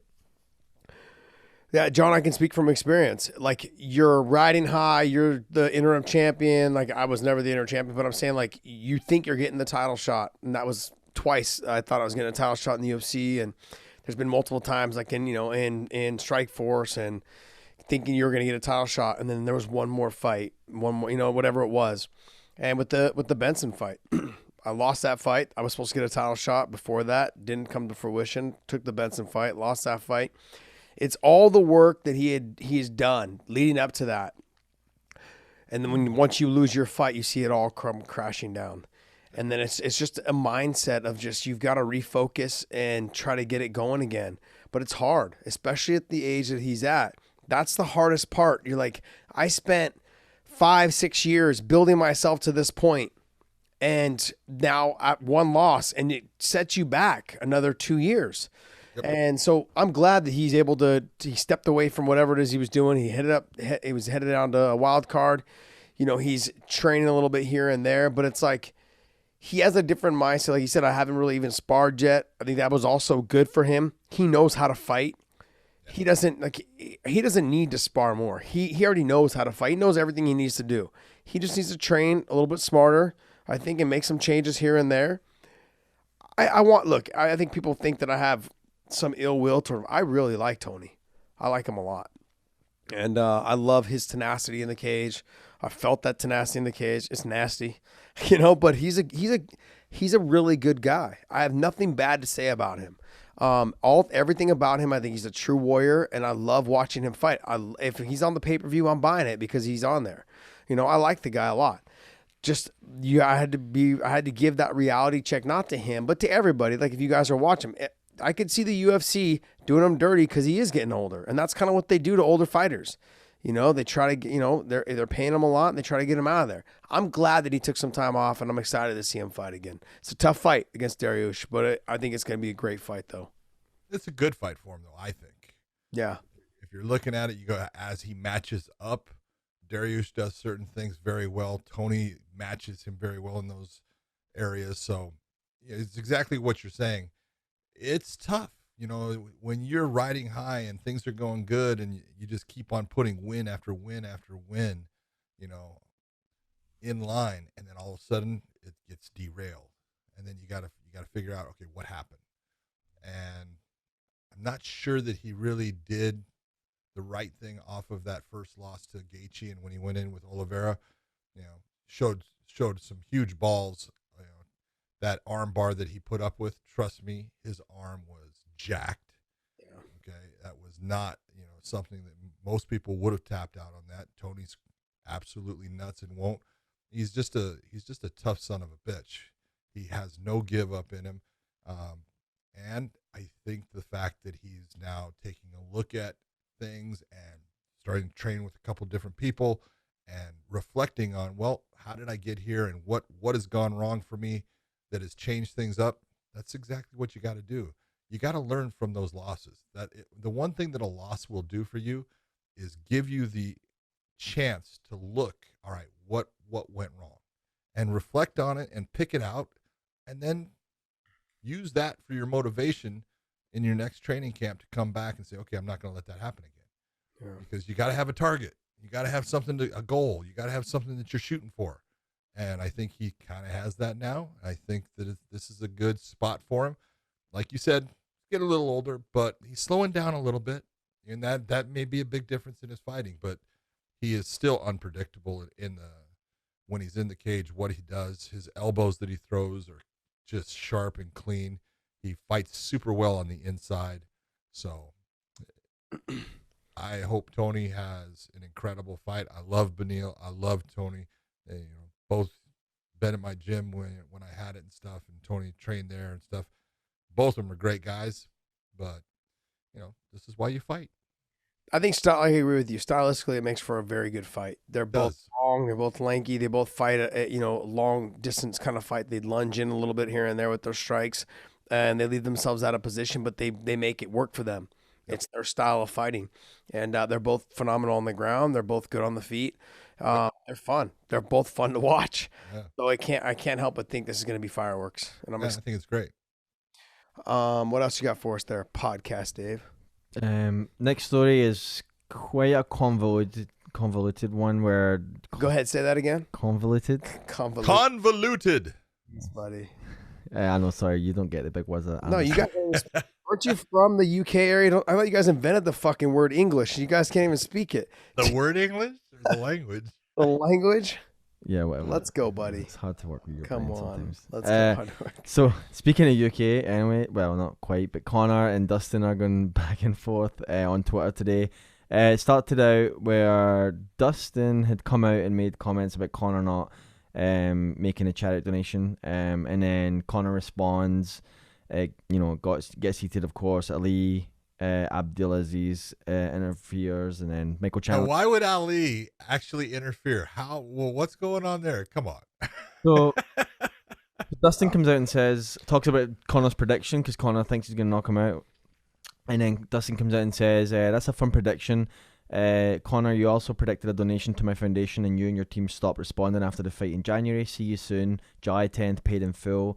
And then Ali comes out and says, pay the man as you promised. These money going to people who have needs. When Khabib promised, he kept his word and wrote a check. If you don't donate to Dustin Foundation, you're not a man. Yeah, I mean, it's going to come down to, I think Ali likes to insert himself in those positions to make Khabib look good, which is true. Khabib did what he said he was going to do. And, but he's also doing it to kind of insert, if something does fall apart, he wants to put Justin Gaethje put one of his guys in there, which is smart, as a manager. But it's you can see it coming from a mile away. No. If Conor says the fight's off, okay, well, who's Conor going to fight then? Insert Ali. Here you go. Justin Gaethje's here. Islam Makhachev's here. The fights are to be had. And so, Ali's always got that. He's always working that angle, and that's what your managers are supposed to do. So realistically, though, I mean, I don't know. Like you said, Conor's not going to dictate who he fights. No, the thing that everyone needs to figure out here. Both of these guys signed a contract for that fight. Now, if Conor pulls out of the fight, he can do that, but he's not going to pull out of the fight and fight somebody else. That ain't going to happen. All right. They both have signed a contract. The UFC has both these guys fighting on July 10th. Now, if Conor says, oh, I'm hurt, I'm out, then they're going to put somebody in with Dustin Poirier. They're not going to remove Dustin. Dustin's not pulling out of anything. So this is it's not the situation where you can't have a fighter in a position where he's going, okay, I'm fighting. I'm not going to fight him now. No, you're going to find me somebody else. No, you don't do that.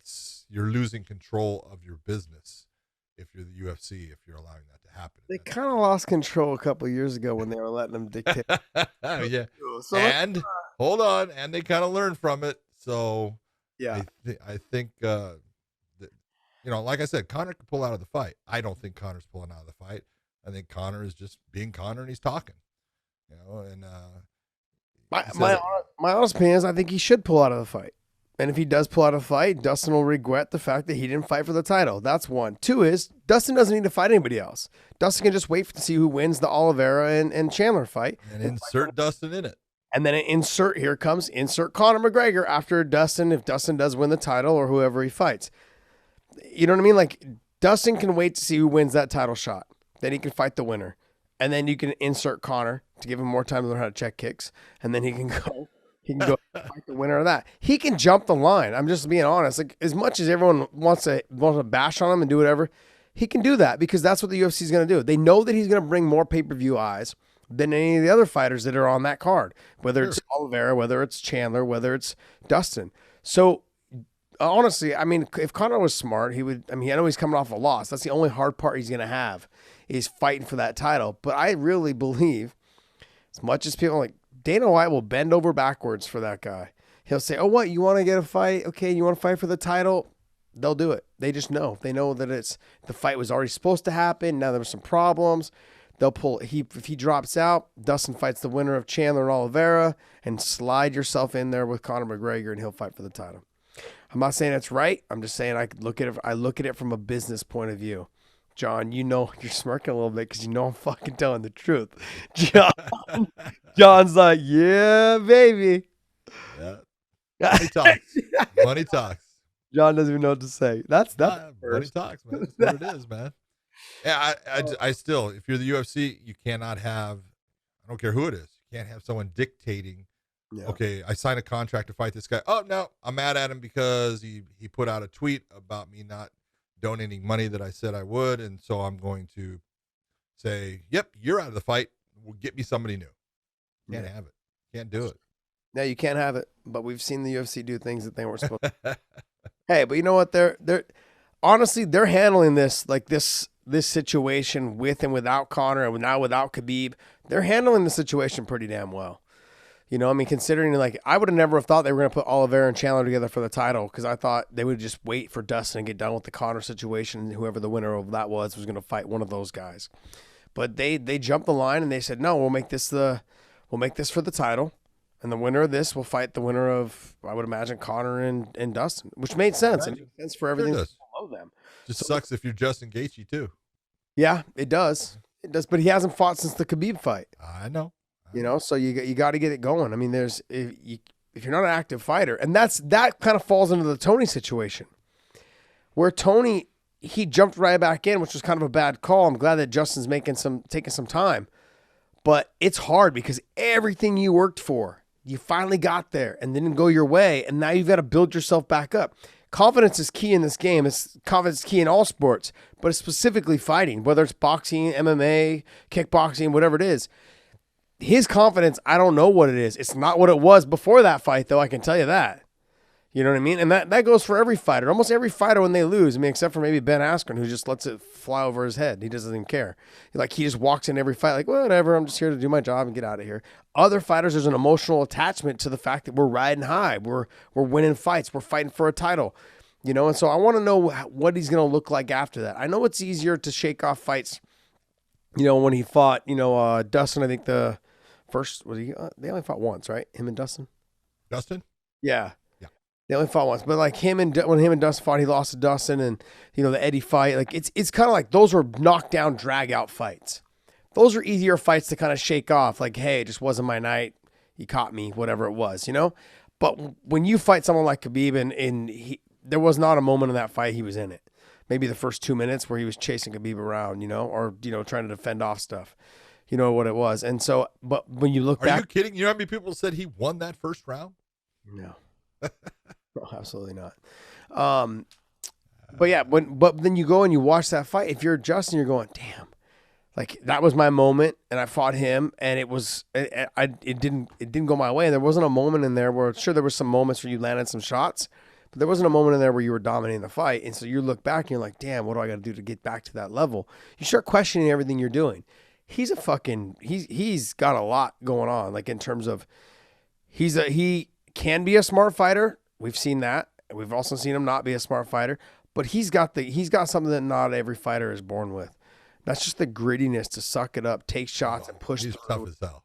He's tough as hell, man. He has no give up. No, none. Absolutely none. And we saw that with the Khabib fight. No thoughts of really tapping. I didn't see him tap unless I'm recalling. It looked like he was getting ready. Kind of looked like it, but Jason Herzog said, I don't think that's a tap until he went to sleep. But yeah, I don't know. I feel bad for him as well, like you were saying. It's just, when you're that guy and you reach that thing and now you're stuck because there's really no one there for you now with the way they've put it all together. You're going, if you're Justin, you got to go down quite a few spots on that ranking thing. So it's like, yeah, right now you're kind of stuck. Michael Chandler wants to fight at UFC 262 and UFC 264. What he wants to do is he wants to make sure if someone falls off that Conor fight, whether it's Conor or Dustin, he can slide himself right. Insert Michael Chandler. Yeah. Good luck with that. If it's Dustin Poirier falls off, there's no way Conor's going to fight you. He's like, no, totally different styles of fight.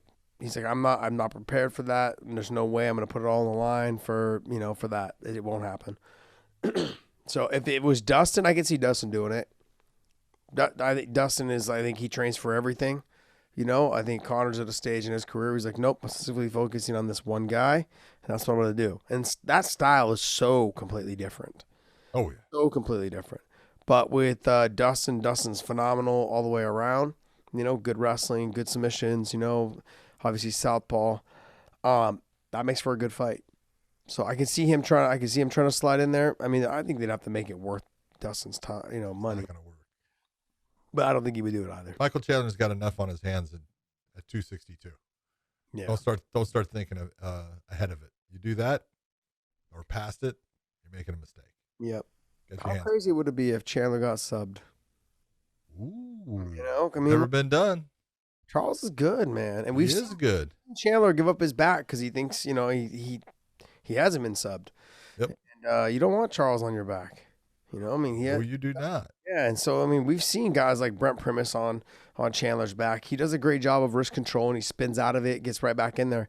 But Charles is that long, lanky, flexible, enough to get the legs up over the head, armbar position. He's gonna have a hard time finishing it because I don't think Charles is nowhere near as strong as Chandler, and trying to finish those arms. Those little stumpy arms.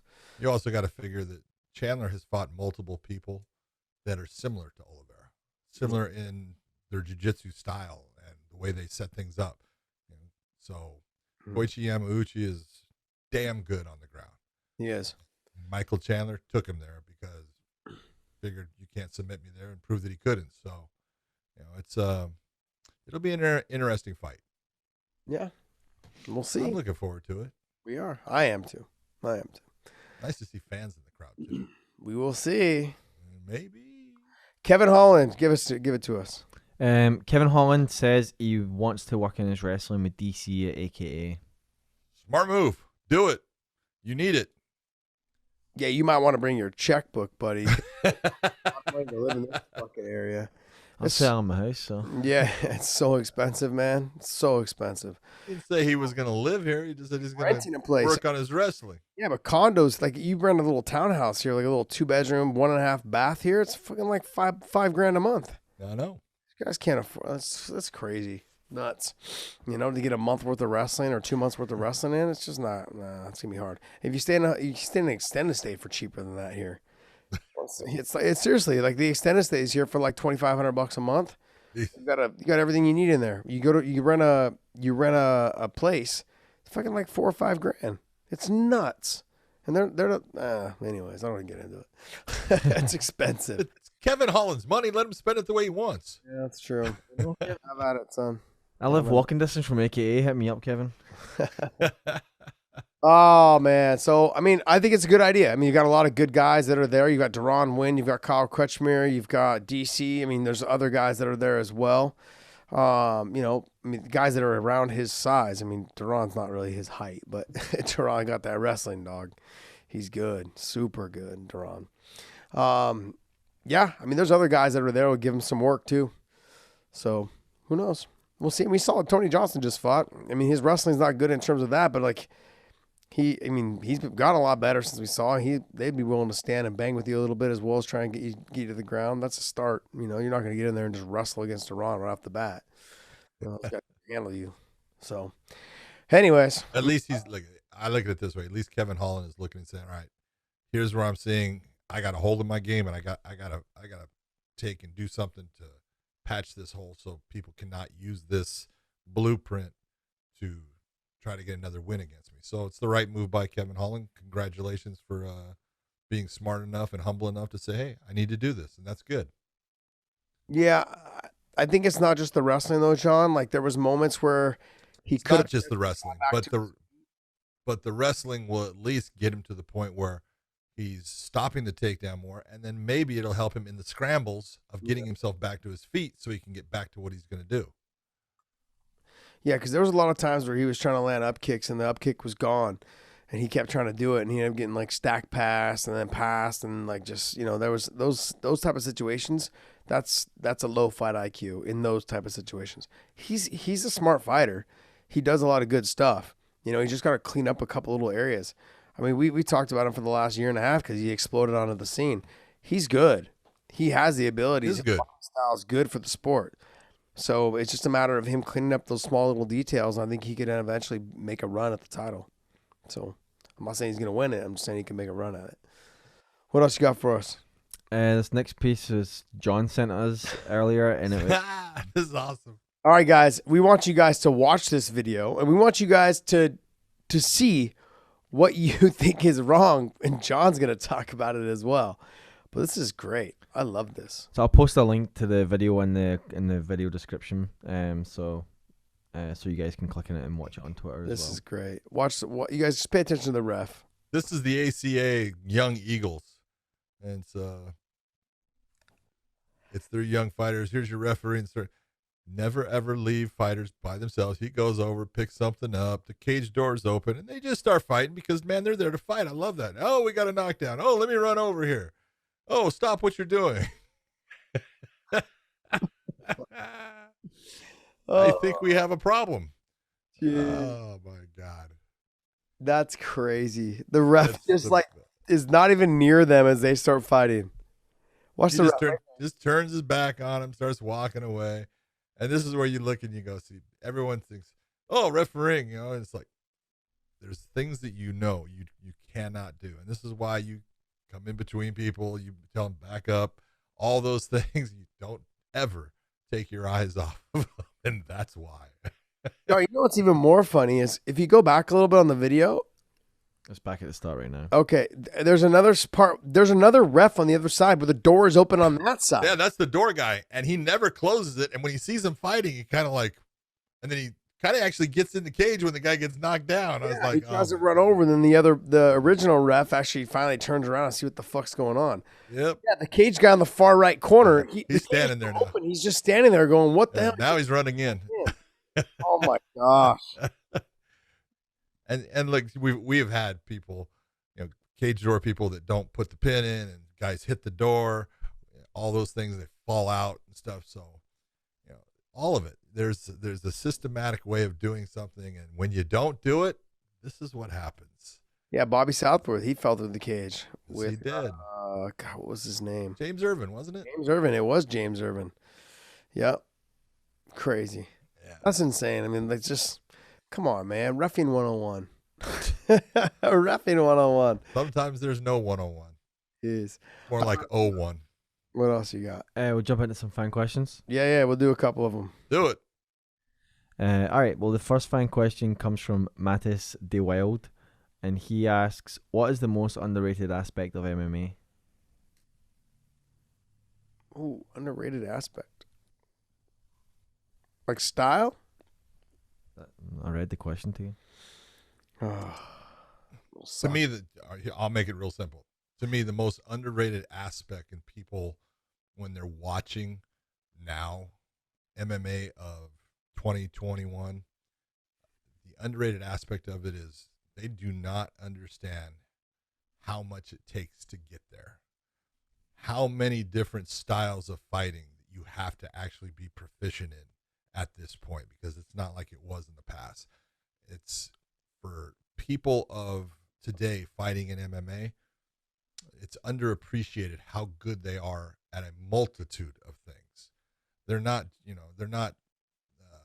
the best in the world at it, but they're damn good at it. And then they're damn good at another aspect, and they're damn good at another aspect. So that's what I think is the most underappreciated thing when people are watching MMA. Yeah, they think it's just people off of a bar stool just stepping in the cage. Didn't do any running or cardio or any of that shit, and they just think that they can do it. I really couldn't tell you.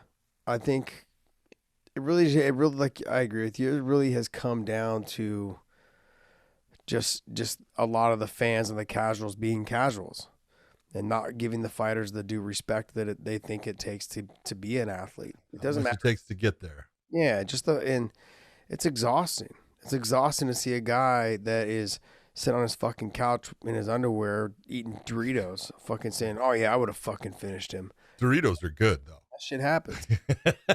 Like it is. I think, but if you don't think about that, and you just keep moving forward, that's good. But I mean, I would say the underappreciation from the everyday person is probably there. What else you got? Sam McLean asks, what makes the lead uppercut so dangerous to throw in MMA? How do you minimize that danger to make the technique more practical in an MMA skill set? Josh? I think the lead uppercut's dangerous to throw in boxing as well. It is. Why? Explain why. I mean, you're lowering your hand to get it underneath, and you're leaving your chin wide out in the fucking open. It takes a long time for that punch through the setup and the actual, throwing of it. It takes a while for it to get there. Do you know you could be straight shotted right and pop you back, and you get hurt when your punch never lands. You know who the guys you throw that against? Jake Poodle Paul. Okay, that's who you throw it against. Guys that lunge in with punches and dip their head down. That's the punch to throw it. You just got to make sure that he's committed to whatever it is he's throwing. Like he likes to lead with that leading left hook, but he dips his head as he throws it. So when he does that, I mean, if Ben was smart, he would just cover on that side and throw a little. And it doesn't have to be hard. That's the misconception with the uppercuts. All I got to do, and also, too, the uppercut is to lift the chin. So whatever punch I throw next, it lands clean. So that right lead uppercut or that left lead uppercut is followed by a right or a left hook.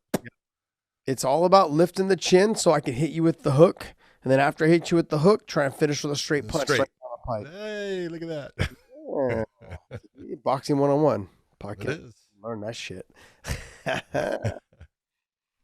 Next question comes from Tam A, and he asked, does Big John have any cop stories he can share? Others have wondered the same thing from the comments in previous videos. Stay awesome, guys. Stop trying to use the guys from the comment section, okay, to feed your question, buddy. We understood. That's why we're answering it, okay? It's not them. You want to know. That's what it is. Go ahead, John. Take it away. I mean, cop stories. Lots. I have all kinds of cop stories, but it's like, which ones can you actually share, and what is done? Tell us a funny one.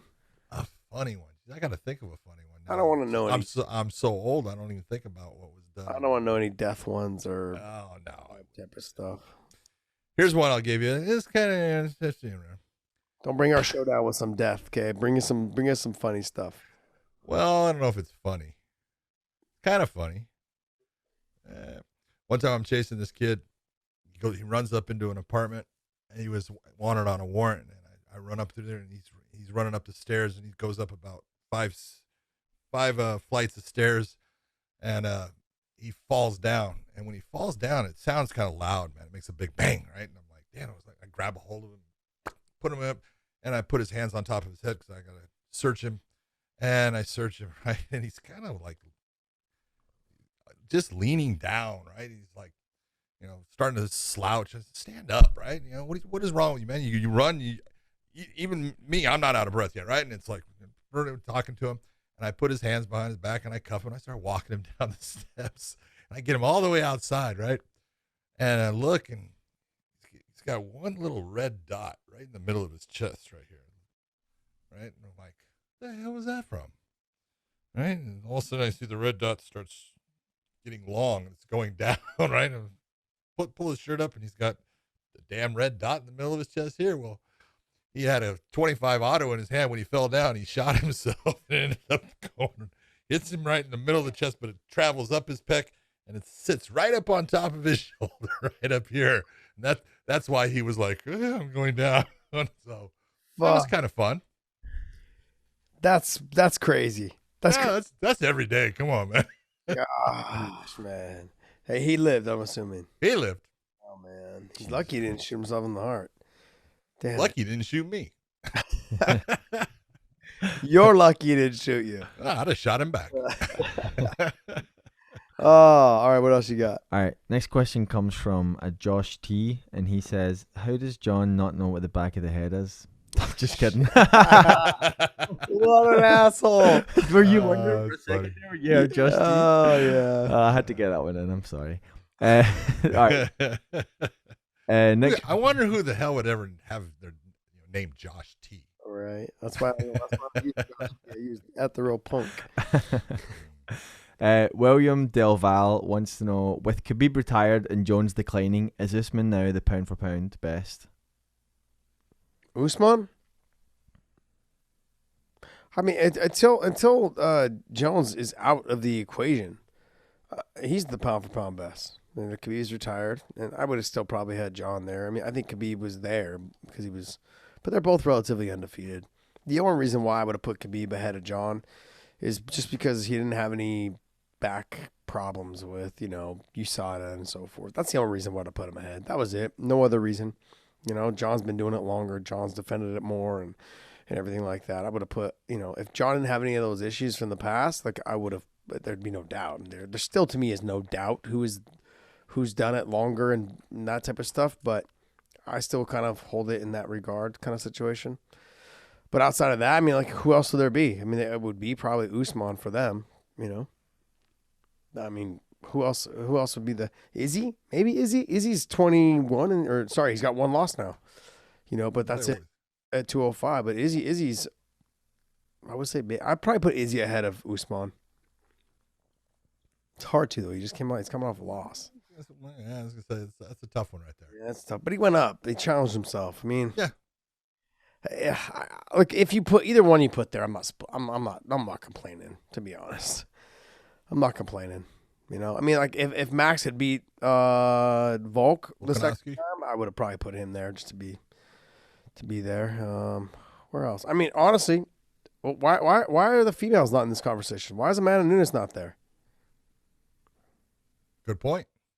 I mean, if John Jones is out, like you got, like this guy just said, or this person, I don't know if it's a guy or not, just said, like, why is Amanda Nunes not there? Or the other one, Shevchenko. Both of those. I mean, Shevchenko, her only loss to Amanda, and that was a weight class that she shouldn't have really been fighting in. And Liz Carmouche, yeah, okay. And long time. It was the cut. Never should have been stopped. Yeah. And so you have that fight, but I would probably put Amanda there, just to be honest, if John Jones is out of the equation.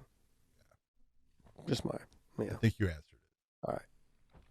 Next one comes from Black Napoleon, and he asks, Josh and Big John, what is your favorite color turtleneck?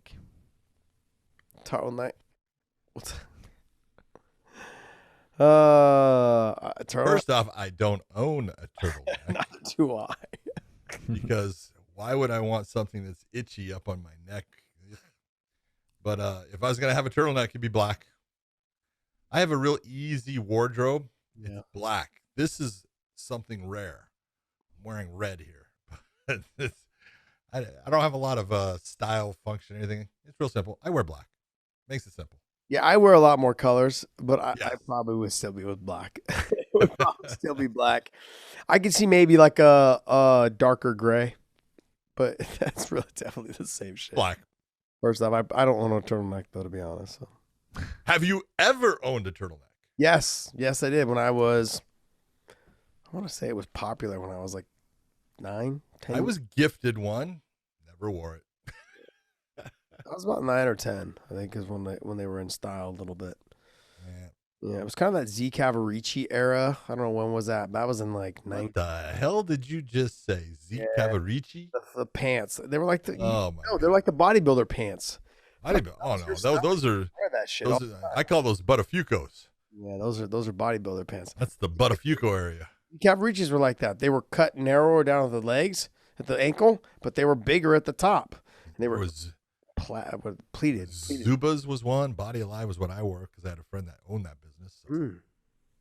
God, they're gonna make a comeback soon. Watch the MC Hammer pants. Legit. They're comfortable. Hey, yeah. So are sweats these days. What else you got? Next one comes from Anders Newberg, and he asks, how do you guys think a fight between Blachowicz or Blachowicz, whatever, versus Bader would go? Hashtag and still. Blachowicz and Bader right now. I personally believe Bader would have to take Blachowicz down, and if he didn't, Blachowicz would end up causing him problems on the feet. Yeah, I mean, I'm just gonna say it. I think Blachowicz right now, with the way that he's fighting, he beats Bader. But I mean, I would give Bader a solid chance if he got a takedown.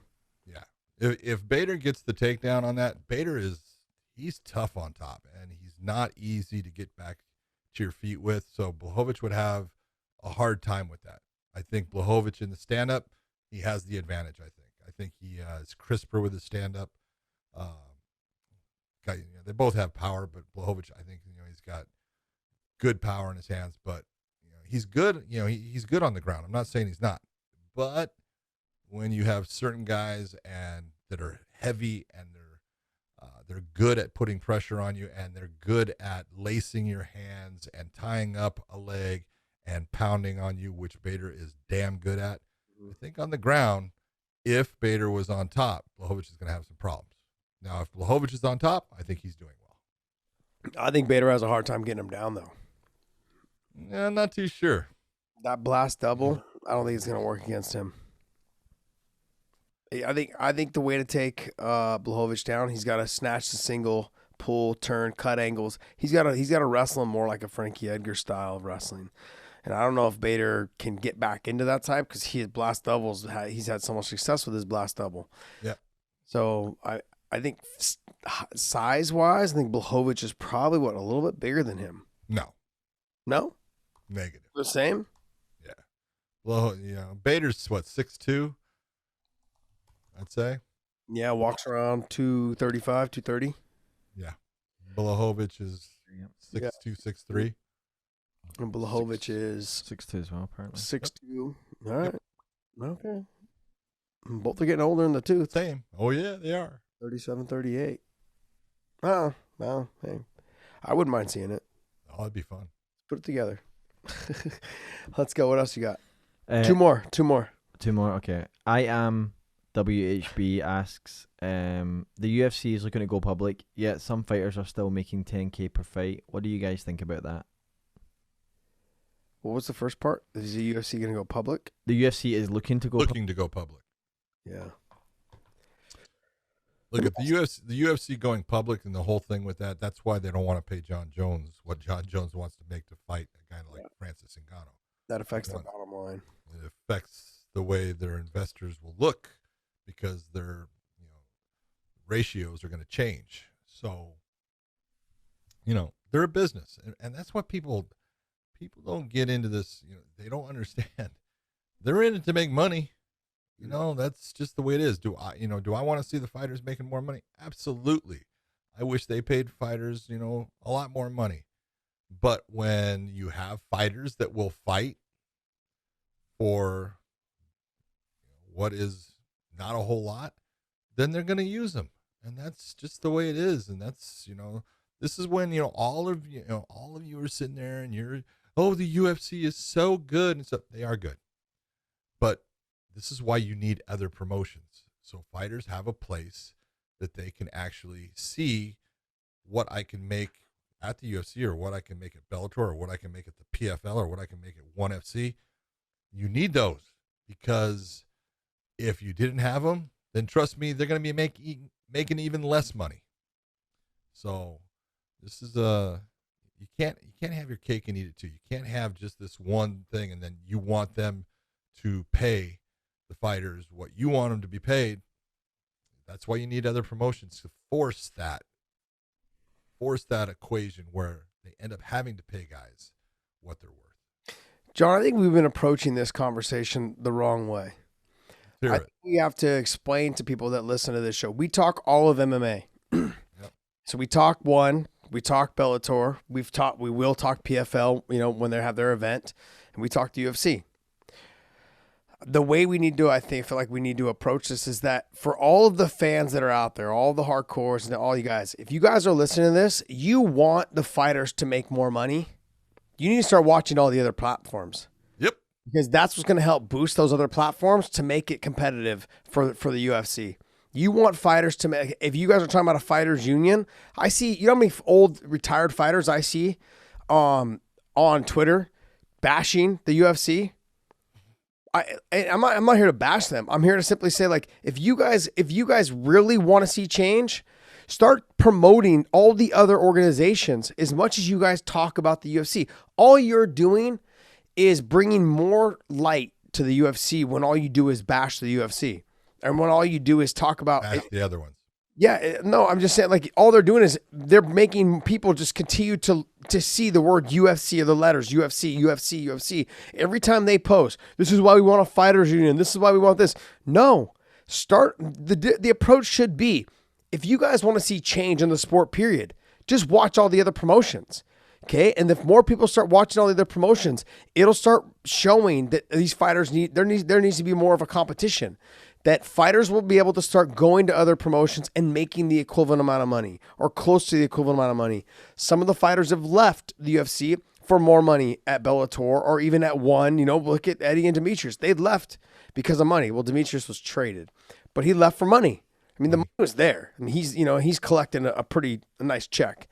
So if you guys, the approach should be, well, especially if you're the other fighters that used to fight in the UFC, or you guys didn't ever made it there, and you guys don't like how the UFC runs their business, whatever it is. Okay, you guys, the approach needs to be, you guys need to be pumping these other organizations, and just start tweeting about Bellator, tweeting about ONE, tweeting about PFL. Every time they've got a big fight card coming up, tweeting about it. Just pushing it out there, putting it on your Facebook, putting it on your Instagram. Make sure you guys tune in tonight on this show. Like, Bellator's on Showtime now. ONE's on TNT. You've got PFL is on, I think it's on Fight Pass, ESPN. right? No, ESPN, or is it ESPN? Tune into that. That will start attracting more of the fighters to see that, look, these other shows are getting a lot of love. Okay, I can go there too and make good money, because now those shows are actually seeing revenue come in with the more people that tweet about it. If you want to make a difference, instead of just complaining about unionization and the UFC is building a hotel in Vegas to have their fighters. That's their next step. They're not going to go to the MGM or any other. They're building their own UFC hotel, and so, like, yeah, they've got the money, but it's because all people do is talk about the UFC. Start sharing the wealth of this other thing. If you guys really want to see change, that's the way to do it. Just my opinion. What do you think? I thought our approach is always like trying to justify to other people why they should watch other shows. No, the justification is, if you really want to see change, start telling everybody about the other shows and which fighters to talk about.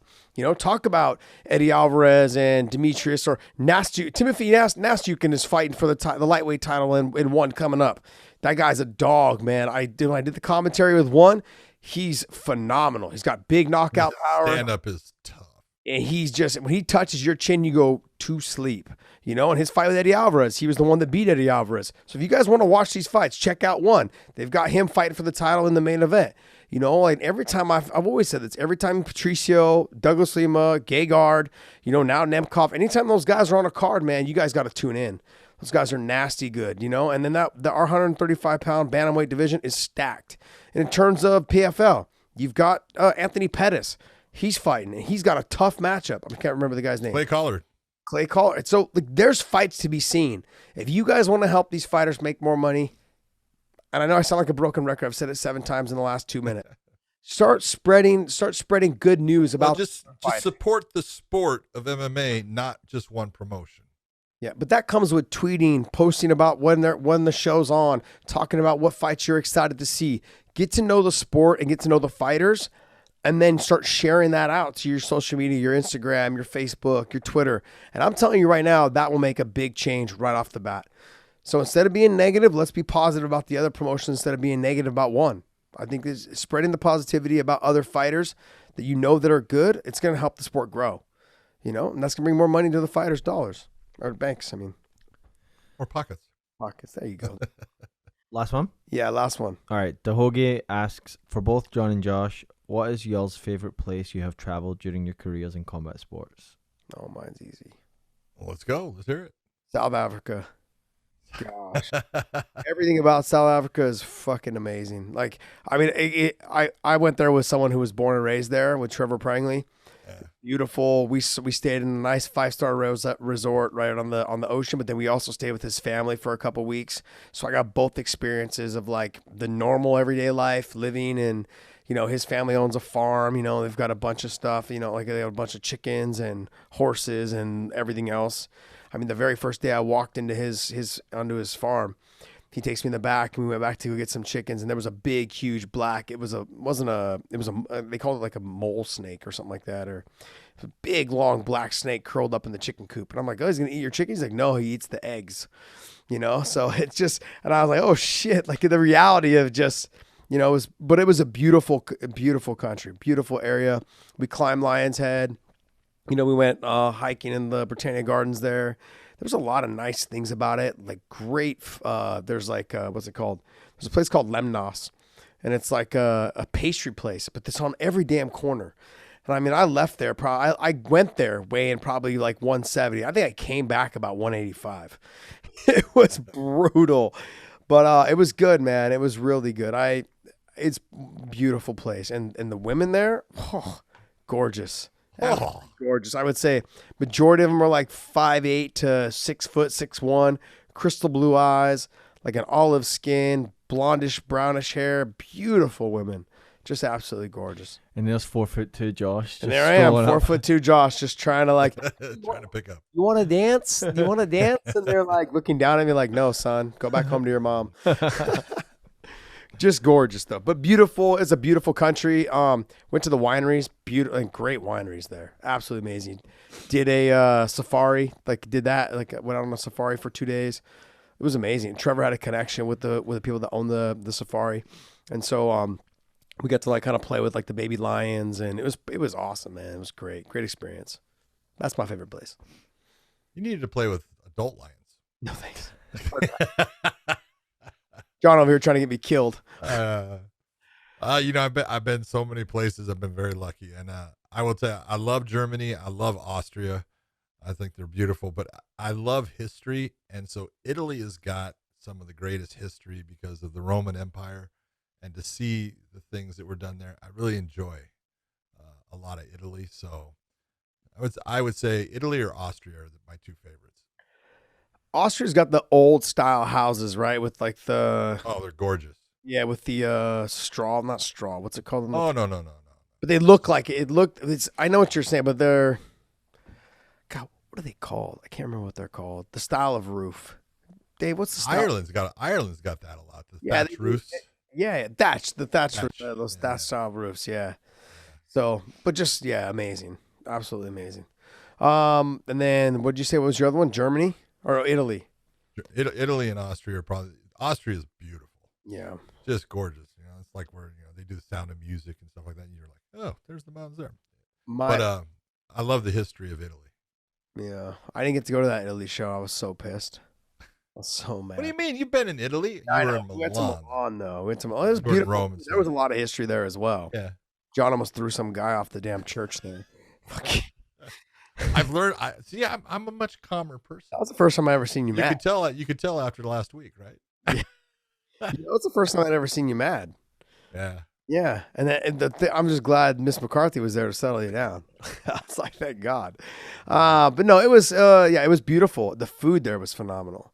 We kind of ruined the first night of going to the steak place. I was like, man, what are we doing in Italy? Going to a steakhouse. We should have went but the next night we went to that pasta place. Oh, so Not bad. I got the pumpkin spice with the thick noodle wrapped. It was so awesome. I was just, Dude, look at you. You even remember it. Very you good. remember, and that's surprising. 'Cause I don't remember much, but it was beautiful there. My bucket list is Switzerland. Like I want to go there. One of my best friends is from there. He's born and raised there, and he lives there now. He went back after a couple of years. Swiss Alps are beautiful.